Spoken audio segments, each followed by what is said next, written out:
여러분 안녕! 오늘은 저의 ETF 영상에서 가장 많이 궁금해하셨던 질문이었죠. ETF를 일반 주식 계좌, ISA 계좌, 연금저축 이 세 가지 중에서 어디에 투자해야 더 유리한가요?에 대해서 제가 오늘 완벽하게 정리를 해드리려고 합니다. 자, ETF를 일반 주식 계좌와 ISA 계좌, 연금저축 각각 거래를 했을 때 어떤 장단점이 있는지 비교해 보도록 하겠습니다.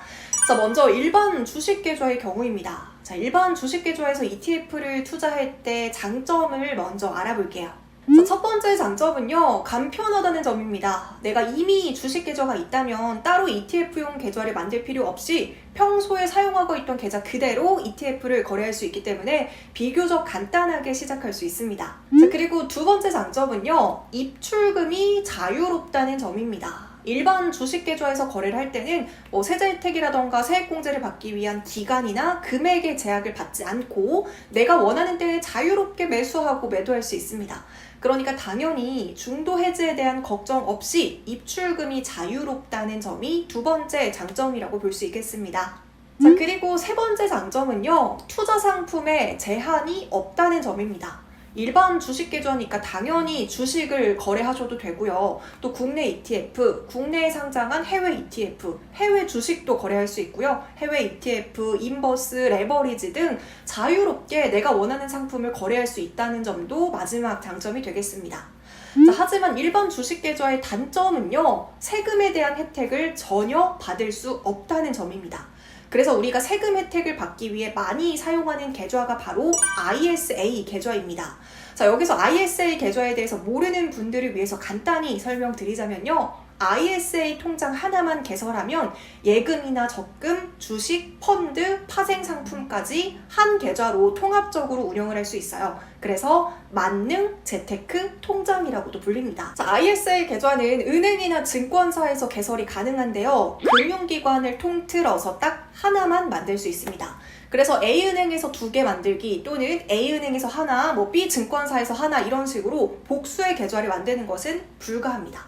자, 그럼 ISA 계좌로 ETF를 비롯해서 각종 상품에 투자를 하면 장점이 무엇일까요? 자, 첫 번째 장점은요, 앞서 말했듯이 세금 혜택을 받을 수 있다는 겁니다. 세금 혜택을 정리하기 전에 ISA의 가입 기간과 납입 한도에 대해서 설명을 드릴게요. 일단 ISA는 내가 계좌를 만들면 의무적으로 3년을 가입해야 되고요. 최대 2년까지 더 연장이 가능합니다. 그래서 총 5년 동안 가입할 수 있어요.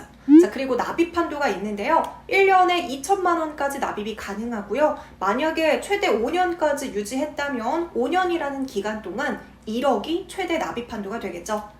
자, 여기서 잔여 한도는 2월이 가능합니다. 자, 이게 무슨 말이냐면 내가 올해 ISA 통장에 1,000만 원을 납입을 했어요. 근데 1년에 2천만 원까지 가능하다고 했잖아요. 그럼 1,000만 원이 남아있는 상태입니다. 이거를 내년으로 2월시켜서 내년에는 총 3천만 원 납입이 가능하다라는 거죠. 자, 여기까지가 ISA 계좌의 납입 기간과 납입 한도에 대해서 말씀드렸습니다. 자, 여기까지는 어려운 점 없으시죠?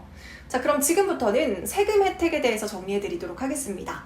ISA 계좌는 일반형과 서민형으로 구분됩니다. 이때 서민형이 세금 혜택을 조금 더 받을 수 있는데요. 하지만 누구나 다 서민형으로 가입할 수 있는 건 아니고요. 가입 조건이 있습니다.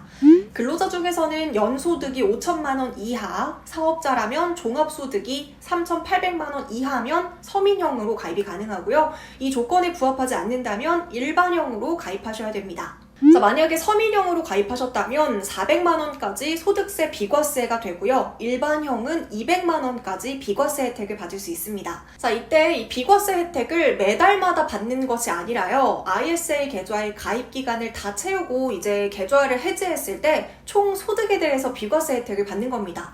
자, 쉽게 예를 들어서 말씀드리자면요. 내가 서민형으로 ISA를 3년 동안 가입을 해서 이제 해지를 하려고 봤더니 3년 동안 제가 총 800만 원의 이자와 배당 이익이 생겼습니다. 이때 400만 원까지는 세금이 부과되지 않고 나머지 400만 원에 대해서는 9.9%의 세율을 적용받게 된다라는 의미입니다. 자, 만약에 내가 일반형으로 최대 5년까지 가입을 했습니다. 그래서 마찬가지로 800만 원의 이자와 배당 이익이 생겼다면 200만 원까지는 세금이 부과되지 않고요. 나머지 600만 원에 대해서 9.9%의 세율을 적용받을 수 있습니다. 자, 그러니까 ISA 계좌를 해지하는 시점에서 딱 한 번 비과세 혜택을 받을 수 있는 겁니다. 만약에 일반 주식 계좌로 배당 이익이 생기면 이런 비과세 혜택도 없을 뿐더러 세율도 15.4%로 훨씬 더 높습니다. 그러니까 ISA 계좌가 훨씬 세금 혜택에서 유리하다고 볼 수 있죠.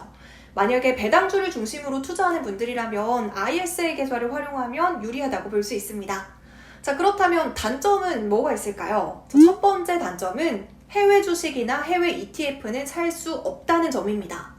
ISA가 재테크 만능 통장이어서 일반 주식이나 ETF, 리츠, 펀드 모두 다 살 수 있지만요. 해외 주식이나 해외 ETF는 매수가 불가능합니다. 만약에 내가 해외 주식이나 해외 ETF를 주로 투자하는 사람이라면 ISA 계좌로는 투자를 할 수가 없겠죠. 하지만 국내에 상장되어 있는 해외 ETF는 매수가 가능하다라는 점 알아두시길 바랄게요. 자, 이어서 두 번째 단점은요. 제가 아까 ISA 계좌의 의무 가입 기간이 3년이라고 했잖아요. 그런데 이 3년이라는 의무 가입 기간을 채우지 못하고 중도 해지를 하게 되면 앞서 말한 세금 혜택을 받지 못하고 그냥 일반 주식 계좌와 같이 소득에 대한 15.4%의 배당 소득세를 내고 해지하시면 됩니다. 하지만 내가 납입한 원금 이내에서 중도 인출은 가능합니다.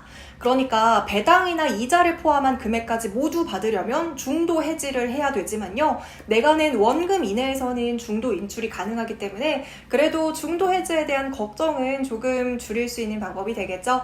자, 여기까지가 ISA 계좌에 대해서 말씀을 드렸습니다. 자, 여기까지도 어려운 거 없으시죠? 자, 마지막으로 연금 저축에 대해서 알아보겠습니다.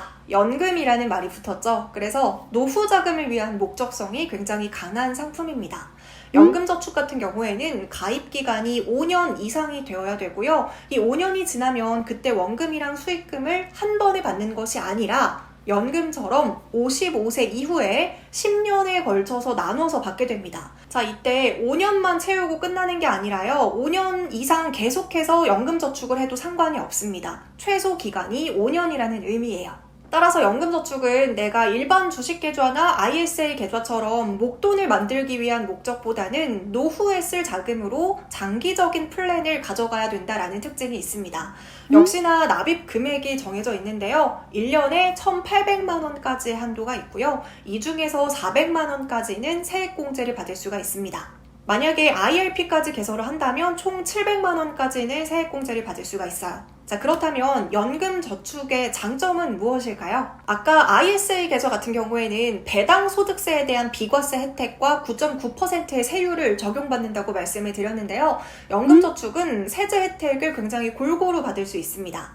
내가 연금저축 계좌에 입금을 하는 순간부터 연말정산을 할 때 매년마다 세액공제를 받을 수가 있는데요. 앞서 설명한 것처럼 1,800만 원의 납입 한도 중에서 400만 원까지는 나의 소득 상황에 따라서 13.2%에서 16.5%까지 세액공제를 받을 수 있습니다.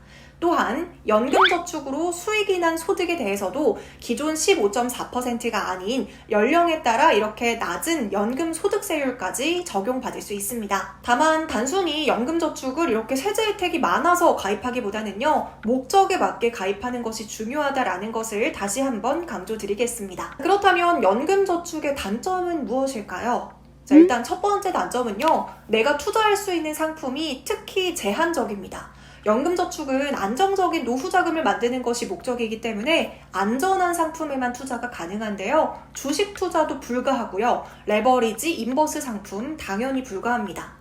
연금저축 계좌로는 펀드나 리츠, ETF 정도가 가능한데요. 개인적으로는 연금저축에 적합한 상품으로는 지수를 추종하는 타이거 미국 S&P 500 그리고 코덱스 미국 나스닥 100이 적합하다고 생각합니다. 자, 그리고 두 번째 단점은요. 중간에 해지를 하게 되면 내가 그동안 받았던 세제 혜택을 모두 다 다시 토해내야 된다는 점입니다. 하지만 내가 세액공제를 받지 않은 원금은 중도에 인출이 가능하고요. 만약에 세액공제를 받았던 원금을 세금과 수익에 대해서는 16.5%를 떼고 중도 인출이 가능하기 때문에 정말 부득이한 경우를 제외하고는 해지를 하지 않고도 이렇게 중간에 돈을 인출할 수가 있습니다. 자, 그리고 마지막 세 번째 단점으로는요. 어쨌든 연금저축은 55세 이후부터 수령이 가능하기 때문에 지금 당장 단기간에 목돈을 만드는 용도로는 적합하지 않습니다. 네, 이렇게 연금저축까지 알아봤는데 여기까지도 어려운 거 없으시죠? 이렇게 일반 주식계좌와 ISA 계좌, 연금저축에 대한 특징을 알아봤습니다. 우리는 흔히 이 세 가지 계좌에 대해서 세제 혜택에 크게 초점을 맞춰서 생각하는 경우가 많은데요. 물론 세제 혜택을 받는 것도 중요하지만요. 이런 각 상품들이 나에게 왜 필요한지에 대해서 목적을 생각하신다면 조금 더 선택을 하는데 수월하지 않을까 싶습니다. 자, 물론 오늘 설명한 세 가지 상품 모두 다 동시에 가입하셔도 무방합니다. 자, 이렇게 오늘 영상은 마무리해 보려고 하는데요. 혹시라도 오늘 영상 중에서 이해가 되지 않는 부분이 있다면 언제든지 댓글 남겨주시고요. 그럼 오늘 영상도 유익하셨다면 구독, 좋아요 버튼 꼭 눌러주시고 오늘 영상은 여기서 마무리하겠습니다. 안녕!